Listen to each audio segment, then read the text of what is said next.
नमस्कार दोस्तों। अभी हाल ही में जो दुनिया की सबसे बड़ी स्पेस एजेंसी है जिसका नाम है नासा, ये अमेरिकी अंतरिक्ष एजेंसी है, आपको ध्यान देना है। इस अमेरिकी अंतरिक्ष एजेंसी नासा ने अभी हाल ही में इस बात की घोषणा की है कि हम यानी चंद्रमा पे यानी मून पे जो पृथ्वी का एक सब प्लानेट है, आपके उपग्रह है जिसका नाम है चंद्रमा, पृथ्वी का वन एंड ओनली आपके सब प्लानेट चंद्रमा, इस पे जो है क्या बनाएगा, ये जो है एक न्यूक्लियर पावर प्लांट बनाएगा। यानी कि यहाँ पर नासा जो है वो बिजली का उत्पादन करेगा। कहाँ पे करेगा? चंद्रमा पे रहकर करेगा। तो यहाँ आप लोग समझिएगा। और इसका जो टारगेट सेट किया है नासा ने, वो कब का किया है? 2030 तक का किया हुआ है।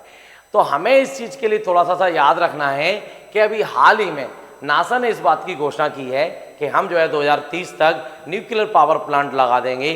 कहाँ पे? आपके जो है आपके चंद्रमा पे जो है। कुछ बेसिक चीज़ों पे अपन लोग चर्चा करते हैं। दुनिया के कुछ और भी देश हैं जैसे चाइना और जैसे रसिया। चाइना और रसिया के माइंड में सबसे पहले ये विचार आया था, क्यों ना जो अंतरिक्ष यात्री आप लोगों के चंद्रमा पर जाते हैं, इन लोगों के लिए एनर्जी के सोर्स के रूप में, या यूँ कहूँ कि ऊर्जा के एक सोर्स के रूप में जो है वहाँ पे कुछ एनर्जी होना चाहिए। वहाँ पर कुछ एनर्जी का आपके कुछ ऐसी चीज़ होना चाहिए कि अपने को एनर्जी मिल सके जो है। कितनी एनर्जी हम यहाँ से लेके जाएंगे जो है। तो इस चीज़ को ध्यान में रखा जो है किसने? चाइना ने और रशिया ने। और इस चीज़ पे काम स्टार्ट कर दिया है चाइना रशिया ने। इस बात की भनक लगी किसके लिए? नासा के लिए। तो नासा ने अभी हाल ही में क्या किया कि चाइना और रशिया आप लोग 2035 तक बनाएंगे जो है क्या? चंद्रमा के ऊपर आप लोग क्या बनाएंगे जो है? न्यूक्लियर पावर प्लांट बनाएंगे, या फिर यूं कहूँ कि परमाणु आपके संयंत्र लगाएंगे जिससे एनर्जी बनेगी। हम इसको हमको 5 साल पहले ही करके दिखाएंगे। नासा ने 2030 तक का टारगेट सेट किया और यहाँ आप लोगों के एनर्जी के लिए काम करना अब स्टार्ट कर दिया है। तो हमें यहाँ पर क्या याद रखना है, सभी लोग इस चीज़ को समझते हैं कि वैसे अगर नॉर्मली अगर अपन बात करें तो एनर्जी को प्रोड्यूस करने के या ऊर्जा को उत्पादित करने के जो है ये दो प्रकार के सोर्स जो है वो अपन देखते हैं, स्रोत जो है वो अपन देखते हैं। एक कहे जाते हैं पारंपरिक ऊर्जा स्रोत और एक कहे जाते हैं आपके गैर पारंपरिक ऊर्जा स्रोत जो है।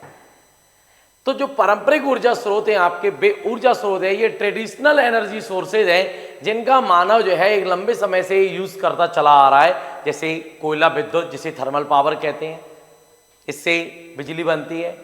एंड सेकेंड नंबर पे आपके हाइड्रल पावर यानी जल विद्युत, जिससे बिजली बनती है। ये डैम वगैरह पे बिजली बनाई जाती है जो है। इसके अलावा आप लोगों के एक और आपके सोर्स है जो कि इसी में आता है ट्रेडिशनल एनर्जी सोर्स में, जिसका नाम है आपके न्यूक्लियर पावर यानी कि परमाणु ऊर्जा स्रोत जो है। इसमें यूरेनियम नामक धातु का यूज किया जाता है और बिजली के लिए बनाया जाता है। तो इसी तीसरी वाली जो टेक्नोलॉजी है आपके जो है पारंपरिक ऊर्जा स्रोत जो है, जिसका नाम क्या है? आपके परमाणु ऊर्जा संयंत्र या परमाणु ऊर्जा से आपके बिजली बनाना। इसी के लिए लगा रहा है नासा, और रशिया चाइना लगाएंगे 2035 तक। हमें ध्यान देना है ट्रेडिशनली एनर्जी सोर्स है ये जो है। अच्छा, ये तो पारंपरिक ऊर्जा स्रोत हुए। अब मैं बात करूं अगर गैर पारंपरिक ऊर्जा स्रोत की, इन्हें रिन्यूएबल एनर्जी सोर्स भी कहा जाता है, या हिंदी में अगर अपन कहें तो इन्हें अक्षय ऊर्जा सोर्स भी कहा जाता है।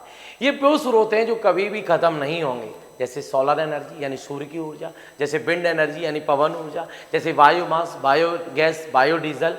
इस प्रकार के आपके जो सोर्स हैं ये कहे जाते हैं नवीकरणीय ऊर्जा स्रोत जो है, जो कि अब अपन जो है इन पे डिपेंडेंसी धीरे धीरे क्या कर रहे हैं? बढ़ा रहे हैं जो है।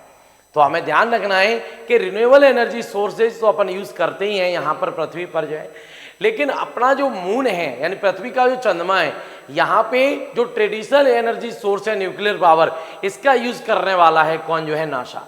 और नासा जो है ये क्या करेगा? आपके ये जो है एनर्जी के लिए प्रोड्यूस करेगा और 100 किलोवाट एनर्जी जो है यहाँ पर जो है वो बनाई जाएगी। हमें ध्यान देना है।